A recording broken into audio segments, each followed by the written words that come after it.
You and your mom, you and your dad, you and your brother or sister, y'all have caught up. Y'all have got into it, and everybody has retreated to their corner, and nobody's talking to each other. As a matter of fact, nobody is talking to each other to the point that y'all are essentially estranged.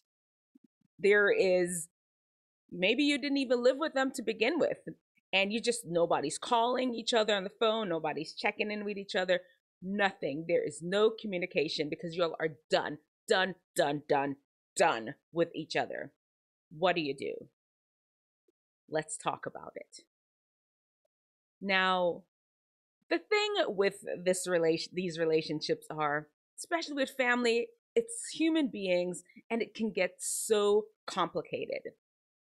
Before we can really get into solving the problem, how reconciliation will come back, will happen, we have to really look at some of the reasons why this falling out occurred to begin with. Number one is pain. Hurt people. You have heard that time and time again.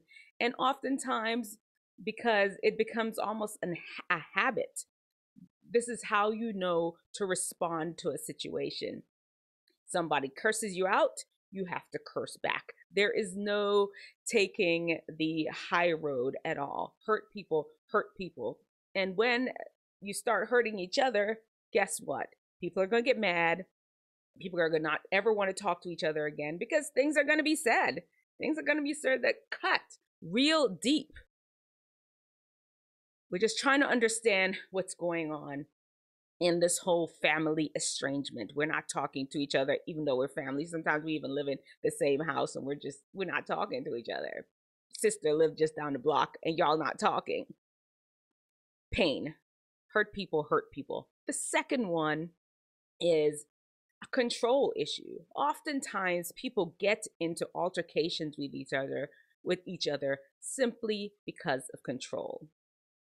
They want to control the situation. They want to control you. And when you're like, oh no, no, boo boo, I've got my own opinion. I want to go to the dance and I'm going, and you go and you come back home and find out, no, that wasn't quite the right decision for your parents. And they're like, okay, fine. You're going to do that? Don't live here no more. You can't live in my house. And then the estrangement begins. It's control. And there's some sort of empathetic way I would love for you all as teenagers, as young people, to really look at this control thing. Sometimes your parents are trying to control you because it's something they experienced before. Perhaps they were in a car accident when they were younger, or they witnessed some sort of tragedy when they were younger. And now that you're driving, they're, nope, you can only drive so far. You can only drive down this road. They set up all these rules to control you. And you can extrapolate this countless other things, how parents especially can try to control. But it's not just a parent thing. It's siblings trying to control each other. It's cousins trying to control each other. It's you trying to control other people, and they don't like that. And then it ends up into a big mess. Before we move on to the other three reasons why people end up having rifts in their family, you have to understand that 1 in 4 Americans have some sort, are estranged from their family. I was going to say some sort of argument. That's not even argument, because everybody argues with their family. Are estranged. They don't talk. They don't communicate. That person might as well not even be on the planet. Is there room for reconciliation? Of course there is. And we're going to talk about that in the end, just quickly, because there are books and volumes written about that. We're not going to be able to touch on all of it today. What we're trying to do right now is understand how this rift, how this estrangement really began. The third part, and I realized I wasn't even putting up my numbers. Let's put them. Number 3.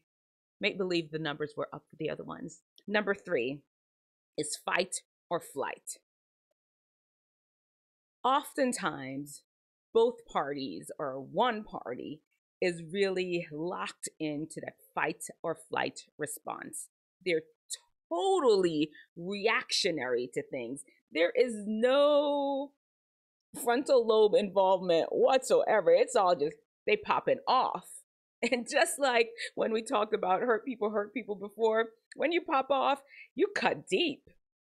You just go to that reflex. You go to what you would usually do. And if you end up being like a cursor outer or a yeller or a pettier, you end up doing things that it's almost irreconcilable.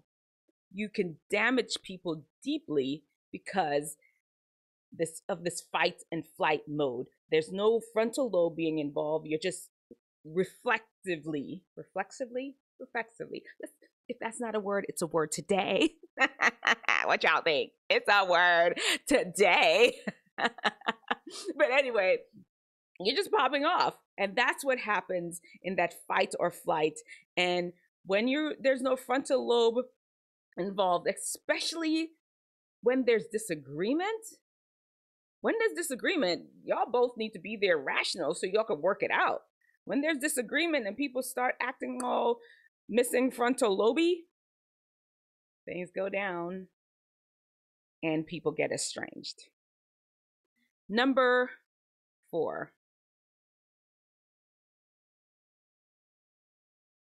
Number 4, and this is the last one, the epigenetics of it all. But before we get into that, don't forget that we need to subscribe to the channel. I'm here live every single Wednesday talking truth to teen issues every single Wednesday afternoon.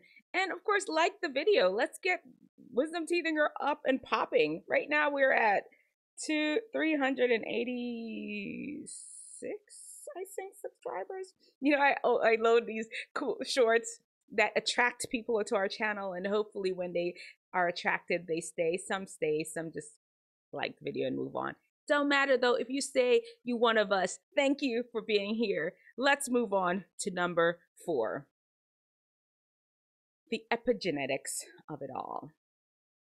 And what this is, and you're gonna have to take some time to Google this word. You know, I'm a doctor, and I want y'all to take some time to look at some of these things a little deeper.